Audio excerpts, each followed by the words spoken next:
चौधरी साहब, ये आजकल आपकी कांग्रेस अगर वो कहे ना राहु केतु वाली गति सी हो गई है कि सिर है धड़ नहीं है, सिर अलग है।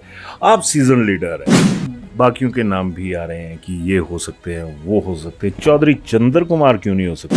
किसी भी हमारे सीनियर आदमी ने पार्लियामेंट के इलेक्शन लड़ने के लिए हाँ नहीं बताई। हाँ, अब आया अब मुद्दे की बात पे। राहुल गांधी ने मतलब इतना संघर्ष किया है, लेकिन हम लोग उसको पीछे से कवर नहीं कर सके।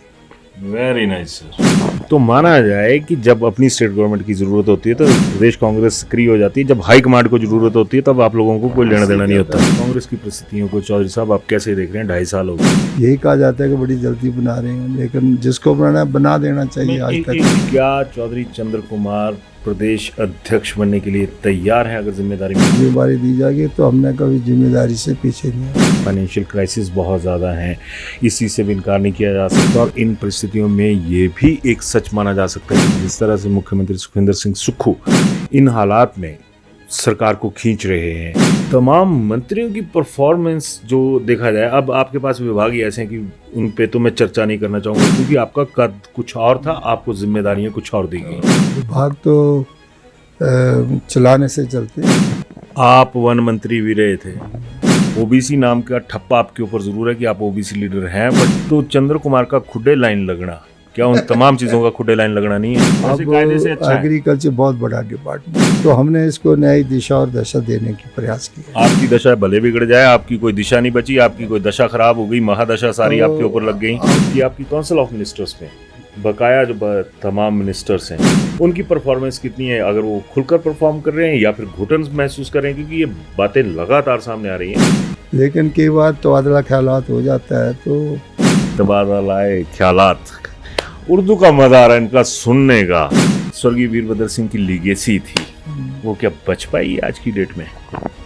2012 में प्रोफेसर प्रेम कुमार धूमल हटे, राजा साहब आए, उसके बाद जयराम ठाकुर जी आ गए और उसके बाद सुखविंदर सिंह सुक्खू अब मौजूदा दौर में मुख्यमंत्री। मैंने शुरू में से आपको कहा जो फाइनेंशियल क्रंच आया है, हाँ। हमारे मुख्यमंत्री श्री सुखविंदर सिंह सुक्खू जी फिर भी गाड़ी को खींच रहे हैं। ये बात तो ये है। पानी वाले मुख्यमंत्री, सड़कों वाले मुख्यमंत्री, स्कूलों वाले मुख्यमंत्री, और ये टैगलाइन देता कौन था? पब्लिक। लेकिन शांता कुमार कौन सी बड़ी बड़ी स्कीमें लेकर आए जिससे पानी घर घर नलका पहुंचा दिया था। तो सूखे नलके लेने के लिए तो कई तनखाही नहीं निकल रही है, जल रक्षक निकल रही हैं, पशु मित्र हूँ गले नौए पाई ने ना कि चौधरी साहब हूँ भी मुर्दाबाद का बंदोबस्त हो ये तनखाही पशु मित्र नहीं होनी चाहिए। आपका जो गेट है वहाँ पर ऐसे लगा जैसे मैं किसी एयरपोर्ट की सिक्योरिटी पे जा रहा हूँ और सिक्योरिटी चेक है वहाँ पे कि हर चीज़ चेक होके स्कैन होके निकलेगी। ये मुझे पता नहीं कि वह इतना गेट के ऊपर इतने पुलिस क्यों तैनात की है, तो बड़ी गलत बात है। ये मैं इसके बिल्कुल हक में नहीं। आपने तमाम उन जो पुराने मुख्यमंत्री रहे हैं कांग्रेस से और दूसरी चीज़ें बड़ी अहम जिम्मेदारियों पर रहे आप, तो अभी क्या बदलाव आप देख रहे हैं? ऑफिशियल रेजिडेंस था वीरभद्र सिंह का, तो सेक्रेटरीट में वो फाइलें वगैरह निपटारा तो सुबह घर ही कर लेते। डॉक्टर वाइस परमार का भी यही था। और अब फाइलें सारी यहाँ होती। 2027 तो कितनी है सीटा चुनाव की? और क्या बस ये सीटा था, अभी 68 सीटर नहीं है, 62 सीटर है भी। अभिवादन स्वीकार करें, मैं उदय पठानिया। आज मेरे साथ कैबिनेट मिनिस्टर चौधरी चंद्र कुमार, और कैबिनेट में इनके पास क्या रैंक है मैं उनका जिक्र नहीं करूंगा क्योंकि चौधरी साहब का जो कद है और जिस जिला से ये संबंध रखते हैं उसके लिहाज से अगर मैं इनके कैबिनेट रैंक पर जो इनके पास जिम्मेदारियां हैं, हर जिम्मेदारी अहम होती है, इस चीज़ से इनकार नहीं किया जा सकता, लेकिन उससे भी अहम होता है उस नेता का कद जो कई सालों से कांग्रेस की लड़ाई लड़ते आ रहे हैं। लेकिन मौजूदा दौर में क्या चल रहा है, क्या चीज़ें हो रही हैं, उन चीज़ों पर भी बात करेंगे। तो चौधरी साहब बहुत बहुत स्वागत आपका। धन्यवाद जी पठानिया। चौधरी साहब, मैं अभी आया लगभग कोई 7-8 महीने के बाद शिमला आया। आपका जो गेट है वहाँ पर ऐसे लगा जैसे मैं किसी एयरपोर्ट की सिक्योरिटी पे जा रहा हूँ और सिक्योरिटी चेक है वहाँ पे कि हर चीज़ चेक होके स्कैन होके निकलेगी। देखो, ये जो सेक्रेटरीट होता है ये लोगों के लिए ही होता है, हम्म, क्योंकि दूर दराज से लोग, कोई कांगड़ा से आ रहा है, कोई चंबा से, कोई कन्नौर से, कोई भरमौर से, तो लोग अपनी कुछ शिकायतें लेकर के आते हैं, कुछ अपनी जो समस्याएं होती हैं उनको लेकर के जहाँ एमएलएस को, मिनिस्टर्स को मिलने आते हैं। तो पहले तो ये था कि पास वगैरह इशू हो जाते हाँ थे। हाँ हाँ, पुरानी व्यवस्था थी। पुरानी व्यवस्था ये थी कि पास इशू हो जाते थे, और जिस भी मंत्री से मिलना होता था तो वो, उनको पता होता था कि मंत्री जो है वो सेक्रेटरी में बैठा हुआ है, तो पास इशू होकर के वो मिल लेते थे। हाँ, अब वो पास वाली प्रथा को शायद ख़त्म कर दी है। इस प्रथा के साथ क्या क्या खत्म हो गया? दिली रिश्ते भी खत्म हो गए इससे पब्लिक के। फिर ये हो गया कि एक को कोई नीचे हॉल बनाया हुआ है, उसी में वो बैठते हैं, और वो तो ऑनरेबल चीफ मिनिस्टर के लिए है चीफ ना। मिनिस्टर सुनता है उनकी सारी शिकायतें।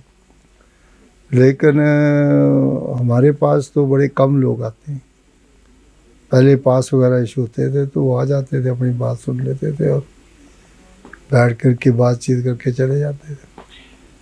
अब ये मुझे पता नहीं कि वह इतना जो है वो गेट के ऊपर इतने पुलिस क्यों तैनात की है। पर एक बात तो ज़रूर है कि लोग कॉरिडोर्स में बहुत घूमते थे। तो कौम उससे क्या होता है कि एक तो काम में बाधा पड़ती है, और वो आदमी चल फिर भी नहीं सकता था। पूरी कॉरिडोर भरी रहती थी, गेट से लेके और आगे तक। ये हमारा जो फ्लोर है इसमें तो काफ़ी लोग कॉरिडोर में घूमते थे। आप पता नहीं वो कहाँ मिलने आते हैं, किसको मिलने आते हैं, और कॉरिडोर में झांकते रहते थे। बिल्कुल, तो थोड़ा डिसिप्लिन भी ज़रूरी है। डिसिप्लिन तो जरूरी है, लेकिन लोग जो आए वो जिस काम के लिए आए वो वहाँ रिसेप्शन में अपना नाम दर्ज करवाएं, और परमिट उसको पास जो उसको मिलेगा उसमें टेलीफोन से भी बात हो सकती है कि अगर मिनिस्टर बैठे हैं तो वो बुला भी सकते हैं। बिल्कुल। बट पॉलिटिक्स, करना चाहिए। चौधरी साहब माफ़ी चाहूँगा बीच में टोक रहा हूँ, पॉलिटिक्स में पॉलिटिकल बॉन्डिंग के लिए इमोशनल बॉन्डिंग होना भी ज़रूरी है। कि आपने तमाम उन जो पुराने मुख्यमंत्री रहे हैं कांग्रेस से, और दूसरी चीज़ें, बड़ी अहम जिम्मेदारियों पर रहे आप, तो अभी क्या बदलाव आप देख रहे हैं? बदलाव, क्योंकि हर एक का अपना अपना स्टाइल ऑफ फंक्शनिंग होता है। पहले मुख्यमंत्री जो थे वो ज़्यादा करके जो बाहर से लोग मिलने के लिए आते थे उनको कई बार वो ऑफिशियल रेजिडेंस था वीरभद्र सिंह का, सुबह लाइनें लग जाती थी, और जो है वो ऑफिसर्स वगैरह वहाँ के ही होते थे, पीए वगैरह, तो वो स्टाफ पूरा रहता था। हाँ स्टाफ रहता था, उनकी बात को सुन लेते। किसी ने कोई फरियादी ने एप्लीकेशन दे उसको रख लेते थे, और जो साथ का स्टाफ होता था उसको एप्लीकेशन कर साथ लेके आते थे जी। और उसके बाद वो सेक्रेटरीट में आते थे। तो सेक्रेटरीट में वो फाइलें वगैरह निपटारा तो सुबह घर ही कर लेते थे। सुबह ही 7-8 बजे ही जो डिपार्टमेंट की फाइल्स होती उसकी डिस्पोजल हो जाती। यहाँ वो अपने पीएम रेजिडेंस में आते थे, बस लोगों को सुनते थे। कई बार वही सुनते थे तो कि सेक्रेटरीट आ जाते थे, सेक्रेटरीट में मीटिंगां करते थे, और जो लोग मिलने वाले सेक्रेटरीट में मिल जाते। ये तो एक कार्यक्रम था। डॉक्टर वाइस परमार का भी यही था। डॉक्टर वाइस परमार भी सुबह ही फाइलें कर लेते थे। और अब फाइलें सारी यहाँ होती हैं। बड़ी कम फाइलें जो हैं वो घर में की जाती हैं। तो जहाँ क्या होता है कि जब फाइल वर्क होता है तो 2-3 घंटे फाइल वर्क में लग जाता है, क्योंकि डाक ज़्यादा होती है। वो तो हो ही। तो उनका जो पुराने जो तरीका था, कैरों साहब का तरीका भी ये था कि वो सुबह फाइल्स देखते थे। और दिन जो था वो लोगों को सुनने के लिए या मीटिंग्स के लिए।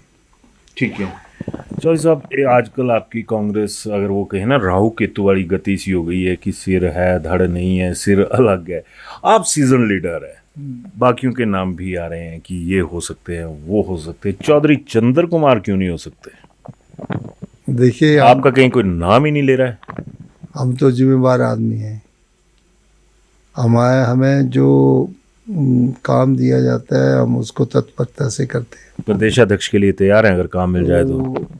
ऐसा है कि 2004 में उस वक्त यूपीए फर्स्ट की सरकार बनी थी हमारी, बिल्कुल। और श्रीमती सोनिया गांधी हमारी पार्टी के अध्यक्ष थी। 2004 में किसी को पता नहीं था कि क्या सरकार कांग्रेस की बनेगी या नहीं बनेगी। हमारे बहुत से जो शीर्ष नेतृत्व सीनियर लोग थे वो श्री शांता कुमार के मुकाबले में नहीं लड़ना चाहते थे। आप लड़े थे? क्योंकि वो यूनियन मिनिस्टर था और एक्स चीफ मिनिस्टर था। तो मुझे वीरभद्र सिंह ने मनाया कि आप लड़ लो, कोई लड़ना नहीं चाहता। तो उस वक्त मैं फॉरेस्ट मिनिस्टर था। हाँ, रिजाइन किया। मैंने कहा अगर आपको कोई कैंडिडेट नहीं मिलता तो मैं चुनाव लड़ने के लिए तैयार। और सभी के दिल में ये था कि शांता कुमार नहीं हारेगा। और उस वक्त आपको पता है कि यहाँ पर इंडियन एक्सप्रेस में जो नामानगार था यहाँ स्टेट में, वो मिस्टर चौधरी थे, वो जुमानाबाद का था। एसएल चौधरी, सुखलाल चौधरी जी। सुखलाल चौधरी। तो उन्होंने जब मैं चुनाव लड़ रहा था उन्होंने इंडियन एक्सप्रेस में ये लिखा कि Shanta Kumar is in slippery grounds. वाह, जजमेंट। हाँ, तो ये होता है जर्नलिज्म। देखिए, याद किया एसएल चौधरी साहब को। वो उस वक्त विपिन पब्बी, हाँ, जो पहले यहाँ इंडियन एक्सप्रेस के नामानगार थे, वो उस वक्त चंडीगढ़ में थे। तो उन्होंने जब स्टोरी लगाई तो उन्होंने उसको टेलीफोन किया कि आपने ये कैसे स्टोरी लगा दी। तो उसने कहा ये मेरी फील्ड की स्टडी है। कहते हैं आप शांता कुमार के वर्क खिलाफ इस तरह की स्टोरी लगा रहे हो, वो पॉपुलर लीडर है, कैबिनेट मिनिस्टर है और स्टेट का चीफ मिनिस्टर है, और आप चंद्र कुमार को प्रोजेक्ट करने की कोशिश नहीं। मैं कोई चंद्र कुमार की प्रोजेक्शन नहीं कर रहा हूँ। कहता है क्योंकि चंद्र कुमार भी आप ही कम्युनिटी का और आप भी उनकी कम्युनिटी। कहता है कि जर्नलिज्म में कम्युनिटी नहीं होती। ये मेरी फाइंडिंग्स हैं कि Shanta Kumar is in slippery grounds. बिल्कुल। तो उसने वो बात अपनी रख दी और उसने ये भी कह दिया विपिन पब्बी को कि जिस दिन शांता कुमार हारेगा उस दिन मैं नेक्स्ट डे जो है वो मैं इंडियन एक्सप्रेस से त्याग पत्र दे दूंगा। चौधरी साहब, मैं आपको 2 मिनट के लिए रोकूंगा। आज का जर्नलिज्म और आज से लगभग 2 दशक पहले का जर्नलिज्म जो हुआ करता था, एसएल चौधरी जी उन्होंने और जो बाकी इन्होंने किस्सा आपके साथ शेयर किया कि रिज़ाइन कर दूंगा या फिर जो जर्नलिस्ट वहाँ पे टिका रहता है वो तमाम चीज़ें वहाँ पे होती हैं। आज का जर्नलिज्म और पिछले दौर का जर्नलिज्म कितना फ़र्क था, हम लोगों को कौन याद रखेगा जिस तरह से। हाँ, चौधरी साहब को यहाँ पर याद किया जा रहा है। खैर, आगे सर। तो मैं उस वक्त जीत गया, शांता कुमार हार गए।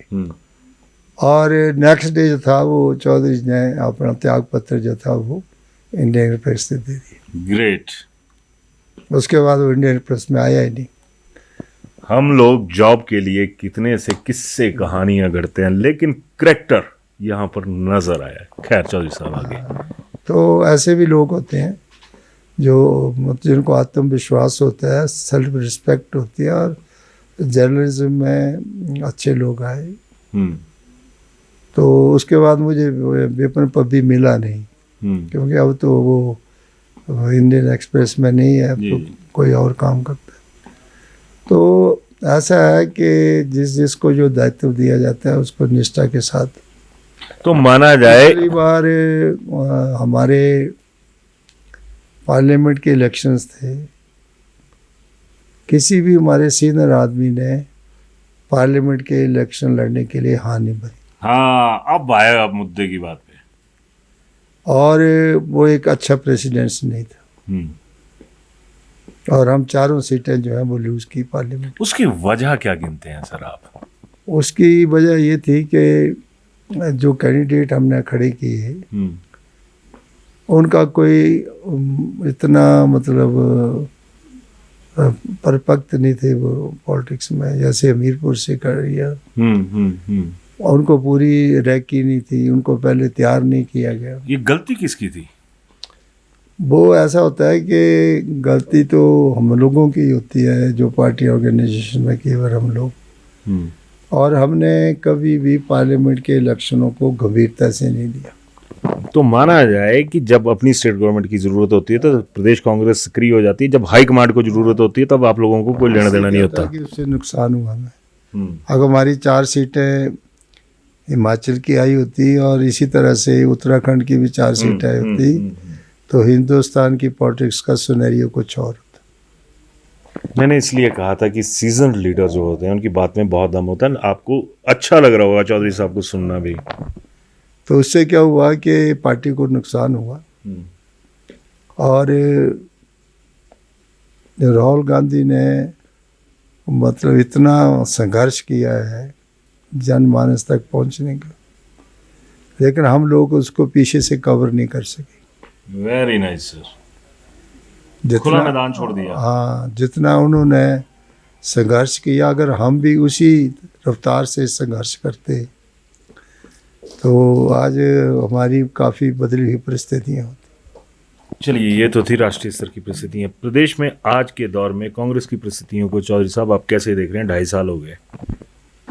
देखिए, अभी पिछली मर्तबा भी मैंने बात की थी, तो संगठन के इसको जल्दी कर लेना चाहिए, क्योंकि अभी हमारी पंचायतें और जिला परिषद, ब्लॉक समितियाँ और हमारी नगर पंचायतें जो हैं वो बन गई है। उसकी प्रोजेक्शंस वगैरह लेकर के उनकी फाइनलिटी कर दी गई है।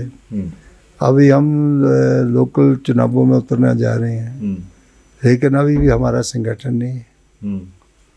यही कहा जाता है कि बड़ी जल्दी बना रहे हैं, लेकिन जिसको बनाना है बना देना चाहिए। आज तक यहाँ पे टोकरा चौधरी से बड़े दिनों से अगर संगठन बिखरा रहे, जिस संगठन से हम जीत के आए थे, अगर वही संगठन आगे ना हो तो गवर्नमेंट की जो एक्टिविटीज़ है, कार्यक्रम है, उसको लोगों तक ले जाना, जनमानस तक पहुंचाना, ये संगठन का काम है।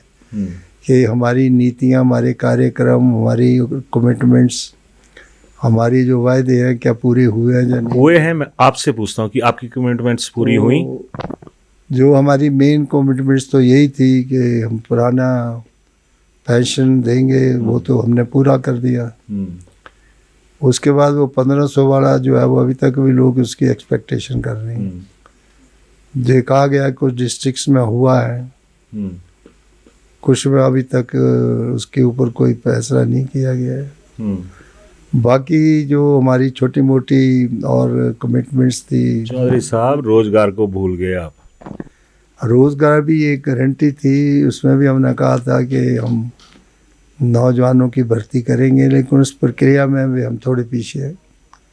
अभी कुछ टीचर्स के पोस्टर निकाले हैं, कुछ हमने वाटर जो है वो मल्टीपर्पज़ वर्कर्स रखे हैं, कुछ अभी जो है वो हम वेटनरी में कुछ अटेंडेंट भर्ती करने जा रहे हैं, मल्टीपर्पज़ वर्कर 1000 के लगभग। ठीक है, तो हमें कम से कम जो रिजल्टेड वैकेंसीज हैं उनको भरना चाहिए। और क्यों नहीं भरी जा रही चौधरी साहब? ये बड़े दिनों से बहुत सी रिजल्टेड वैकेंसीज हर डिपार्टमेंट में, प्रमोशन से, रिटायरमेंट से जो वैकेंसीज है उनको हमें एक क्रमबद्ध तरीके से भरना चाहिए। ये बैकलॉग जो बढ़ता जाता है, फिर कोई सरकार उसका फैसला नहीं करती, फाइनेंस उसके ऊपर सेंक्शन नहीं देता।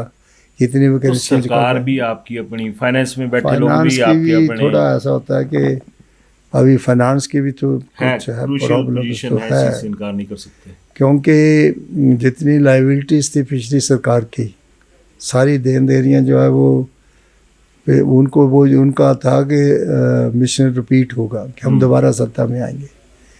वो सारी देनदारियां उनको डेफर कर दिया गया, चाहे वो पे स्केल की रिवीजन था, चाहे वो डीए की इंस्टॉलमेंट्स थी, उनको डेफर करते करते कुछ रिटायरमेंट लोगों की हुई, उसकी ग्रेजुटी उनकी बुक आगे डेफर किया, और वो सारी की सारी लायबिलिटीज पाइल अप होती रही। उससे जो क्या हुआ कि प्रेजेंट सरकार को उस फाइनेंशियल जो प्रॉब्लम्स नहीं है उससे उभरने के लिए टाइम तो लगेगा। बिल्कुल, पर मेरा मूल सवाल फिर छूट रहा है कि क्या चौधरी चंद्र कुमार प्रदेश अध्यक्ष बनने के लिए तैयार हैं अगर जिम्मेदारी मिलती है? अभी ऐसा है कि अभी तो हाईकमांड के पाले में है कि किसको बनाना है, और कोई इस प्रकार की चर्चा होगी और कोई जिम्मेदारी दी जाएगी तो हमने कभी जिम्मेदारी से पीछे नहीं हटे, उसको हम जरूर करेंगे। ठीक है चौधरी साहब, एक दूसरे सवाल पे आ रहा हूँ मैं कि जिस तरह की ये सारी चीज़ें हो रही हैं, फाइनेंशियल क्राइसिस बहुत ज़्यादा हैं, इस चीज़ से भी इनकार नहीं किया जा सकता, और इन परिस्थितियों में ये भी एक सच माना जा सकता है कि जिस तरह से मुख्यमंत्री सुखविंदर सिंह सुक्खू इन हालात में सरकार को खींच रहे हैं, ये सारी चीज़ें कर रहे हैं, वो भी एक दमदार सीएम वाली जो होती है, ये जिद कह लें या फिर एक दृढ़ शक्ति कह लें, इच्छा शक्ति कह लें कि वो उनमें मौजूद है। लेकिन तमाम मंत्रियों की परफॉर्मेंस जो देखा जाए, अब आपके पास विभाग ही ऐसे हैं कि उन पे तो मैं चर्चा नहीं करना चाहूँगा क्योंकि आपका कद कुछ और था, आपको जिम्मेदारियां कुछ और दी गई। विभाग तो चलाने से चलते हैं। आप वन मंत्री भी रहे थे और मैं रिया था। प्रोटोकॉल नहीं मायने रखता कहीं पे, एक्सपीरियंस कहीं मायने नहीं रखता आपकी कांग्रेस में? नहीं, सब चीज़ें मैंने रखती है, लेकिन जो आपको मिल गया आप उसको कैसे निभा रहे हैं। जिला कांगड़ा, आप जिला कांगड़ा को रिप्रेजेंट करते हैं और ओबीसी नाम का ठप्पा आपके ऊपर ज़रूर है कि आप ओबीसी लीडर हैं, बट ये भी एक सच्चाई है कि आपकी जो एक्सेप्टेबिलिटी वो तमाम वर्गों में है। तो चंद्र कुमार का खुडे लाइन लगना, क्या उन तमाम चीज़ों का खुडे लाइन लगना नहीं है? नहीं, खुडे लाइन की कोई बात नहीं, इसमें खुडे लाइन क्या है। हमने देखो, आपके सामने जो बच्चे थे वो किन रैंक पे हैं चौधरी साहब? जवाब तो इस सवाल का बनता है। नहीं, इसमें ऐसा है कि विभाग से जो भी विभाग आपको मिला, आप उसमें उसको किस तरह से चलाते हैं और उसकी जो विभाग की कोई कार्यशाली है उसको कैसे आप इम्प्रूव करते हैं। मेरे पास एग्रीकल्चर डिपार्टमेंट है। हाँ, अच्छा है, अब कायदे से अच्छा एग्रीकल्चर बहुत बड़ा डिपार्टमेंट है, बिल्कुल मानता हूं। और इसमें सबसे बड़ा ऑक्यूपेशनल स्ट्रक्चर है, 90% लोग इसी खेती बाड़ी के साथ जुड़े हैं। तो हमने इसको नई दिशा और दशा देने की प्रयास किया। आपकी दशा भले बिगड़ जाए, आपकी कोई दिशा नहीं बची, आपकी कोई दशा खराब हो गई, महादशा सारी तो आपके ऊपर लग गई। अब इसको हमने जो है वो थोड़े हमने अपने कुछ जो अफसर लोग हैं उनको मैंने रिमोट सेंसिंग की ट्रेनिंग के लिए भेजा है देहरादून, क्योंकि पहले इसरो में हमारे बड़े कम लोग जाते थे। हाँ। अब देहरादून जो है आपको इसके लिए उसके लिए कोई हमने 2 बैचेस में लोगों को भेजा है। और पहले वो रिलेक्टेंट थे कि पता नहीं हमें कौन सा नया ड्रामा शुरू कर दिया, हम तो उसमें ज़्यादा इंटरेस्टेड नहीं। लेकिन जब वो ट्रेनिंग करके आए तो उन्होंने कुछ सीखा है, इम्प्लीमेंट होगा और वो हमने कर दिया है। अब अभी हमने जितने लाइन डिपार्टमेंट के नदरन जोन के अफसर थे, जिसमें हमारे डिप्टी डायरेक्टर हैं, जॉइंट डायरेक्टर हैं, एडिशनल डायरेक्टर हैं, एसएमएस हैं, ब्लॉक एग्रीकल्चर ऑफिसर्स हैं, उन सभी को जितने हमने क्लस्टर्स बनाए हैं उन सभी क्लस्टर्स को हमने रिमोट सेंसिंग से जो है उनको जो है वो उनकी लैब तक पहुंचा दिया है। अब वो क्लस्टर्स का हमने एक रिसोर्स पर्सन मिस्टर प्रोत है राजस्थान से, उन्होंने उसको पूरी फील्ड ट्रेनिंग दी है उनको। और हम अपने पास कोई एक्सपर्ट नहीं था यहाँ पे, हमारे पास नहीं था, क्योंकि हमारे पास ट्रेन। ये मेरा सवाल इसलिए था कि आपकी जितनी भी डॉक्टर वाई.एस. परमार यूनिवर्सिटी आपने पहले भी शो था, नहीं मैं एक बात उसमें उसमें भी आपकी सरकार कहीं कोई ऐसा इम्पैक्ट छोड़ती हुई नजर नहीं आ रही है। वहाँ पर भी खुद कांग्रेस के लोग ये आरोप लगा रहे हैं कि वहाँ पर आज भी भगवा विचारधारा का कब्जा है और उन्हीं लोगों को ये तमाम फैसले जो लाभ हैं वो वहाँ पे। ऐसा है कि यूनिवर्सिटी में इस प्रकार का कोई कोर्स डिज़ाइन नहीं किया। हाँ, मैं मान रहा हूँ, तो ऐसी चीज़ों की जरूरत है। ये जो हमारे ये जो 2 ही तो यूनिवर्सिटी हैं, एग्रीकल्चर यूनिवर्सिटी, हॉर्टिकल्चर यूनिवर्सिटी, ये ज़्यादा पोलिटिसाइज हो गई है। राजनीति ज़्यादा है और काम कम है। आपकी सरकार से उसको काउंटर ही नहीं हो रहा है। तो अब देखिए हमने 2 बिल पास किए और हमने लटके हुए हैं। वो दोनों बिल जो हैं वो गवर्नर के पास लटके हुए हैं। उसके बाद आज सुप्रीम कोर्ट ने भी डिसीजन दे दिया कि कोई भी बिल जो है वो 3 महीने से ज़्यादा नहीं लटकना चाहिए। तो वो बिल अभी भी उनका कोई नीचे वो परकुलेट नहीं हुए हैं। पर ये एक कॉन्स्टिट्यूशनल डेडलॉक है, ये कोई अच्छी बात नहीं है, क्योंकि जब पॉपुलर गवर्नमेंट बन जाती है तो गवर्नर का जो रोल है वो डे टू डे एक्टिविटीज़ में नहीं आता है। तो क्योंकि कैबिनेट जो होती है, काउंसिल ऑफ मिनिस्टर्स, वो कोई चीज़ रिकमेंड करती है तो गवर्नर्स को उसको कॉन्स्टिट्यूशनली वो हमारा हेड होता है, उसको मानना पड़ेगा। आपने कोई अपील दलील दी? हम खुद भी मिले हैं और कई बार हमारे सेक्रेटरी लोग भी मिले हैं कि या तो बिल को रिजेक्ट कर दो या उसको वापस कर दो। पहला बिल जो था उसको जो है वो राष्ट्रपति को भेजा। राष्ट्रपति को भेजने का कोई औचित्य तो था नहीं। कहानी में वही लगा था बोलने। तो वो भी जो अब 6 महीने हो गए वो भी बिल वापस नहीं है। दूसरा जो बिल हमने भेजा वो भी वहाँ पेन पड़ा है, उसके ऊपर भी कोई विचार नहीं किया। तो ये जो हायर इंस्टीट्यूशन होते हैं इसमें इस तरह से पॉलिटिक्स करने से क्या होता है कि एटमॉस्फेयर जो है वो ख़राब होता है। बिल्कुल। एटमॉस्फेयर से मेरे को याद आया, आज की डेट का जो पॉलिटिकल एटमॉस्फेयर है जी, उसमें आप अगर रैंकिंग करना चाहें, जो अब मैं आपको मानता हूं उस कद का आदमी जो पूरे प्रदेश को रिप्रेजेंट करता है, इसलिए मेरा ये सवाल आपसे रहेगा कि आपकी काउंसिल ऑफ मिनिस्टर्स में बकाया जो तमाम मिनिस्टर्स हैं उनकी परफॉर्मेंस कितनी है, अगर वो खुलकर परफॉर्म कर रहे हैं या फिर घुटन महसूस कर रहे हैं, क्योंकि ये बातें लगातार सामने आ रही हैं कि आप लोग अगर चाहते हैं तब भी परफॉर्म नहीं कर पाते। तो क्या ये भी माना जाए कि परफॉर्मेंस की काबिलियत बाकियों में है नहीं? नहीं, ऐसी बात नहीं है। जो भी हमारे नए लड़के आए हैं दे आर वेरी कॉम्पिटेंट। चलो गिनवा दो सर, एक एक विभाग गिनवा दो सबका। तो हर एक अपने अपने विभाग में निष्ठा से काम कर रहे हैं, लेकिन कई बार तबादला ख्यालात हो जाता है तो बैठ करके वो चीज़ें निपटाई जा सकती। तबादला ख्यालात, उर्दू का मज़ा आ रहा है इनका सुनने का। और वो पत्रकारों के लिए एक अल्फाज इन्होंने इस्तेमाल किया, वो मेरे को बोलने नहीं आ रहा, एक बार फिर से सिंगल शब्द आप रिपीट करें। कौन सा? क्या नागामा, क्या आप पत्रकारों के लिए क्या बोलते थे जी पुराने? नामा नगार। नामा नगार, नगारा बज के आजकल नामा नगारों का इस चीज़ से इनकार नहीं किया जा सकता। खैर चौधरी साहब, लास्ट वाली तरफ जा रहा हूँ कि जो स्वर्गीय वीरभद्र सिंह की लीगेसी थी वो क्या बच पाई आज की डेट में? देखिए ऐसा होता है कि जो भी लोगों का चुना हुआ नुमाइंदा शीर्ष पद पे जाता है वो अपने काम के कुछ अपने फुटप्रिंट्स छोड़ के जाता है, वर्किंग को छोड़ के जाता है, अपना कार्य प्रणाली को छोड़ के जाता है। मैंने डॉक्टर वाइस परमार का वक्त भी देखा था, वो बड़ा डेमोक्रेट स्टेट्समैन था, पढ़ा लिखा भी था और उस जैसा कोई डेमोक्रेट मैंने अभी तक भी नहीं देखा। उसके बाद बड़े लंबे समय तक वीरभद्र सिंह को इस प्रदेश को चलाने में बिल्कुल बिल्कुल उन्होंने भी अच्छा काम किया है, अपने वक्त में अच्छे फैसले लिए हैं। बीच में ठाकर रामलाल को भी टाइम मिला है, धूमल साहब को भी टाइम मिला है, श्री शांता कुमार जी को भी अपना टाइम मिला है काम करने के लिए। बहुत ज़्यादा देर नहीं टिक सके, लेकिन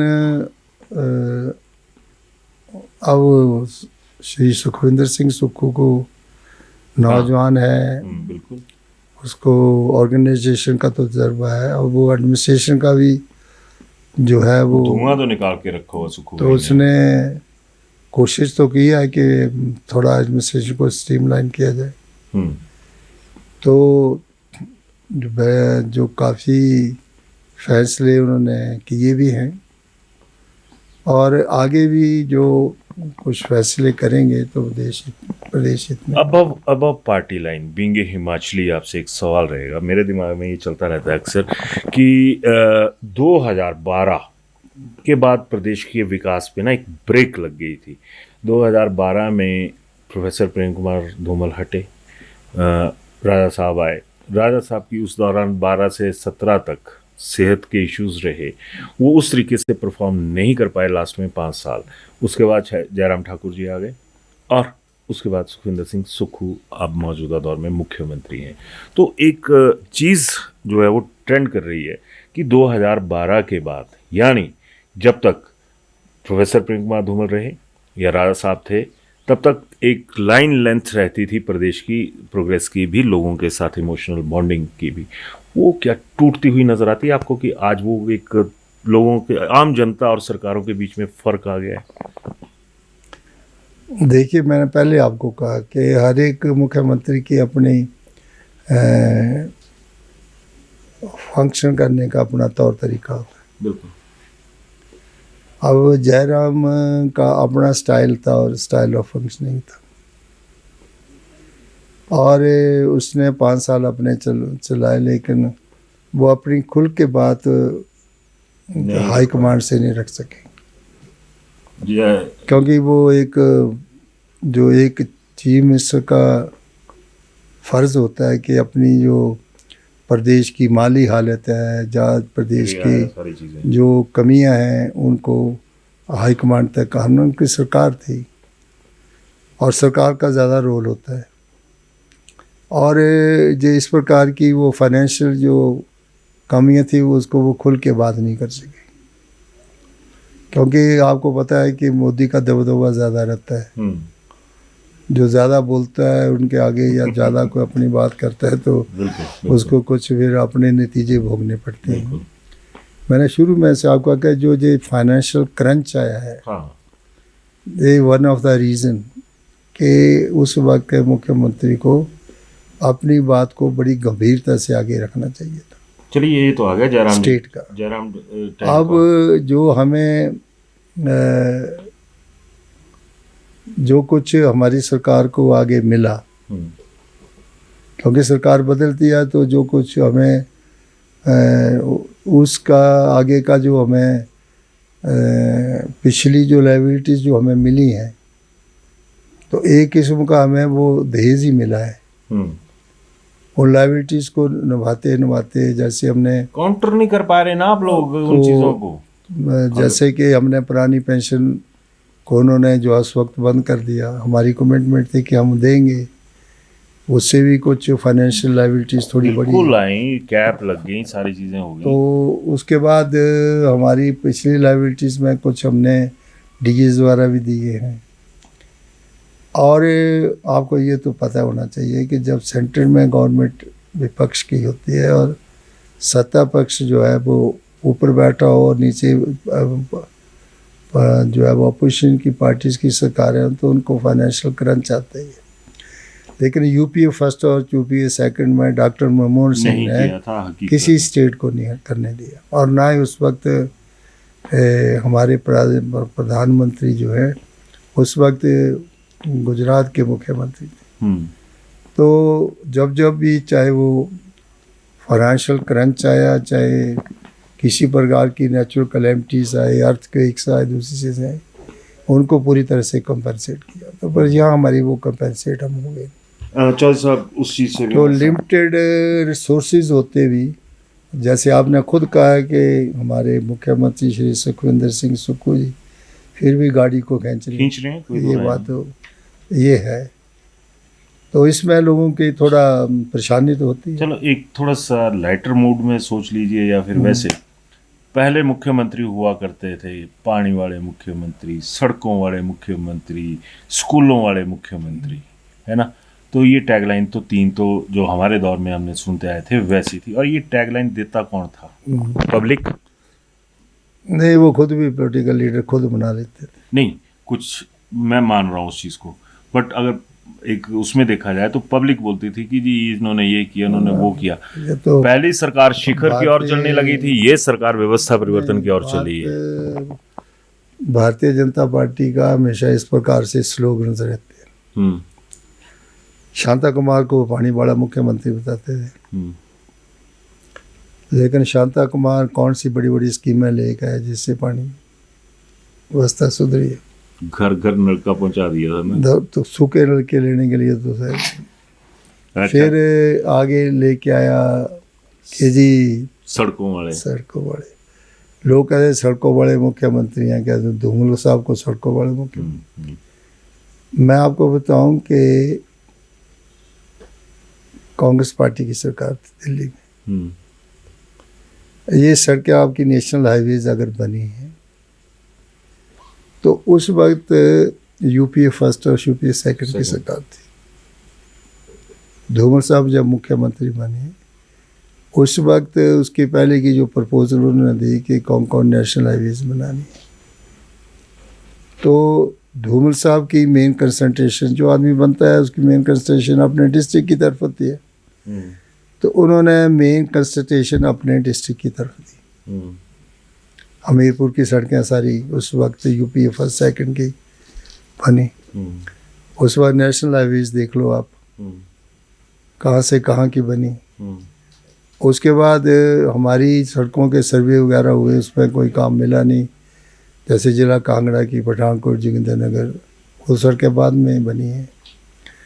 तो ये नहीं हम कह सकते कि धूमल के टाइम में ही सारी सड़कें बनी। धूमल को पैसा किसने दिया? चलो आपने खाट खड़ी कर दी बीजेपी की। नेशनल हाईवेज को ने तो दिया ना, नेशनल हाईवेज का पैसा तो भारत सरकार से ही मिला। व्हाट अबाउट स्कूलों वाले मुख्यमंत्री? स्कूलों वाले मुख्यमंत्री वीरभद्र सिंह ने कहा कि जहाँ एक भी बच्चा होगा मैं वहाँ भी स्कूल खोलूँ। आपकी सरकार बंद कर रही ये तो 5 बच्चे 10 बच्चे फिर उसमें काफ़ी स्कूल जो थे खुले और शिक्षा का प्रसार हुआ, लेकिन अब हम प्रसार इतना हुआ कि क्वालिटी एजुकेशन की तरफ भी हमें जाना चाहिए था। अब जैसे जैसे तादाद जो है वो हमने प्राइवेटाइजेशन शुरू कर दी, खुले में हमने जो है वो प्राइवेट स्कूलों को मान्यता देना शुरू कर दी। अपने हमारे जो हाई स्कूल थे, हमारे सरकारी स्कूलों का भट्टा बैठ गया। किसने बैठाया? कौन सी सरकारें? हमारी मैक्सिमम माइग्रेशन जो है वो हमारे बच्चों की जो है वो प्राइवेट स्कूलों में चली गई। हमारे स्कूल जो है वो बिल्कुल बंद करार के ऊपर आ गए और लोगों में ये मंशा, मास्टरों की गलती रही यहाँ पे या सरकारों की गलती रही? देखिए उसमें दोनों के कि जो हमारे टीचर्स लोग हैं उनमें भी सेल्फ कॉन्फिडेंस नहीं है कि हमारी जो टीचिंग्स है वो इफेक्टिव नहीं है। हाँ, क्योंकि आप एजुकेशनिस्ट हैं, ये सवाल आपसे जरूरी है। तो मैं ये इसलिए कहना चाहता हूँ कि जो हमारे स्कूल बंद हुए इसमें कोई सरकार का दोष नहीं है, इसका टीचर्स का भी दोष है। क्योंकि टीचर्स जो है उनकी क्वालिटी एजुकेशंस नहीं है स्कूलों में और बच्चों ने पलायन किया है और उन्होंने देखा कि चलो सरकारी स्कूलें बंद हो जाएगी, हम कहीं एडजस्टमेंट ले लेंगे और ये प्रथा बन गई है कि स्कूल बंद करो और अपने एडजस्टमेंट नहीं। देखिए मैं वहाँ तक सहमत, सरकार को थोड़ा स्ट्रिक्टली इसको मॉनिटर करना चाहिए। अच्छा किया मॉनिटर किया, क्योंकि जहाँ पे लाखों की सैलरी आप एक स्कूल में नहीं दे सकते, जहाँ पे सारी चीजें। अब बात ये है कि बच्चे तो कम हो गए लेकिन लायबिलिटीज तो वैसे की वैसी खड़ी रही। वो खड़ी हैं, ये बहुत बड़ी बात। क्योंकि टीचर्स तो हमारे उनको तो हम टर्मिनेट नहीं कर सके। टीचर जो है वो तो किसी न कई जगह एडजस्ट हो गए, लेकिन वो स्कूल बंद करके चले गए। वहाँ का सबसे ज़्यादा लोएस्ट रैंक का आदमी जिसको सफ़र हुआ वो रोटी बनाने वाली चली गई और जो है वो पानी देने वाली बेचारी चली गई। वहाँ पर जो है वो एक बर्तन साफ करने वाली थी, उसका रोज़गार ख़त्म कर दिया। 3 छोटे लोगों का रोज़गार ख़त्म कर दिया और टीचर्स तो अपने एडजस्टमेंट लेके चले गए। चाहिए तो ये था कि टीचर्स और पेरेंट्स का आपस में कोऑर्डिनेशन होता, पेरेंट्स के पास जाते, उनको सेटिस्फाई कराते कि आपके बच्चे पलायन क्यों कर रहे हैं, हम इनको ओवर टाइम पढ़ाएंगे, इनको हम शिक्षा पूरी देंगे। और इससे क्या हुआ कि एक वो ट्रेंड चल पड़ा कि स्कूल बंद करो और हम सरकार ने फटाफट बंद कर दिए और उनको एडजस्ट किया। एडवाइजर कौन थे चौधरी साहब इस सारे मसले? ये एक बड़ी गलत बात है, ये मैं इसके बिल्कुल हक में नहीं। हमें बिल्कुल उसको बड़ा गंभीरता से देखना चाहिए था। पूरी बड़ी बड़ी बिल्डिंग्स खाली पड़ी हुई, हाँ, उनके ऊपर हमने पैसा खर्चा और बच्चे स्कूलों से पलायन करके प्राइवेट लोगों की तरफ चले गए और हमारे स्कूल बंद हो गए, जिसको हमने बड़ी तत्परता से पीछे चल करके मुख्यमंत्रियों से गिड़गिड़ा करके स्कूल लिया और वो बंद हो गए। हमें उसका भी बहुत दुख है। इसको तो बड़ा गंभीरता से हमें मॉनिटर करना चाहिए। इस पे सोचना भी पड़ेगा क्योंकि जो बिल्कुल छोटा था वो मारा गया, बाकी एडजस्ट हो गए। बहुत बड़ा सवाल जो था और एक बहुत बड़ी बात जो है वो यहाँ पर निकल कर सामने आई। मैंने कन्वीन किया, सारे हेड मास्टर्स प्रिंसिपल बुलाए कि जिस स्कूल का टीचर्स पलायन करके जो बच्चे जिसके चले जाएंगे उसको मैं टॉलरेट नहीं करूँ। आप जाइए, झुग्गी झोंपड़ियों से भर रहे हैं आप जो प्रवासी मजदूर हैं वहाँ के बच्चों को ला रहे खड़ा। आप मैं क्या पेरेंट्स के पास जाइए, उनसे बातचीत करिए, अपनी टीचिंग को इफेक्टिव करिए, अपने एक दो जो है वो पीरियड आप एक्स्ट्रा लीजिए, जहाँ कमी पेशी है आप दूसरे स्कूल का टीचर बुला लीजिए, उसको कम से कम वो सब्जेक्ट पढ़ाए। कई बार हमारे स्कूलों में पूरे टीचर्स नहीं थे, एक बड़ा सबसे बड़ा रीज़न ये था हम 5 स्कूल में 5 टीचर नहीं दे सके। चौधरी साहब यहाँ पर भी अगर मैं स्थानीय भाषा में आऊँगा, थोड़ा सा माफ़ी चाहूँगा कि इतने भी स्यापा तो हाँ लीडर ला पाया है कि मेरे मामे मासूम मेरा फलाना मेरा टमकाना जिसी लगाई जाए। बाकी वो गलत बात है कि 5 टीचर कम से कम एक स्कूल में हमें 5 टीचर जरूर देने चाहिए थे प्राइमरी में। हम 2 टीचर दिए, कई एक सिंगल टीचर दिया, तो कैसे स्कूल चलेंगे। चौधरी साहब तुम कभी इन अफसरां डंडा नहीं चुकते कि तुम टाइयां शाइयां लाइने कंट्रैक्टेड सेक्रेट करते रहंदे तो ये जो मास बेस्ड इशू है ये भी कुछ डिस्कस होना चाहिए। तो कई बार इन चीज़ों को उठाया और उनकी चीज़ों को तो बड़ी गंभीरता से लेना चाहिए। चला, बड़ी बड़ी मेहरबानी। लास्ट सवाल, 2027 थोड़ी कितनी है सीटां चुनाव की? और क्या बस ये सीटां तो अभी 68 सीटर नहीं है, 62 सीटर है अभी। अभी देखिए, अभी तो 2-2.5 साल बाकी है सरकार के।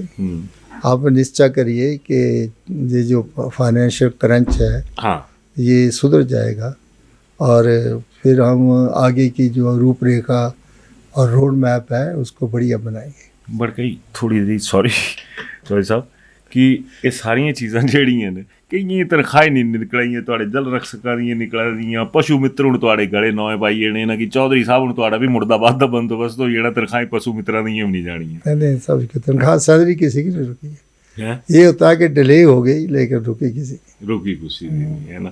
चला, बड़ी बड़ी मेहरबानी चौधरी साहब तुहां जो टाइम दिता। तो ये थे प्रोफेसर चौधरी चंद्र कुमार। प्रोफेसर बैठा जरा कर, प्रोफेसर में इस वास्ते बोले कि प्रोफेसर प्रेम कुमार धूमल के ने प्रोफेसर प्रेम कुमार धूमल के ने प्रोफेसर चौधरी चंद्र कुमार जी।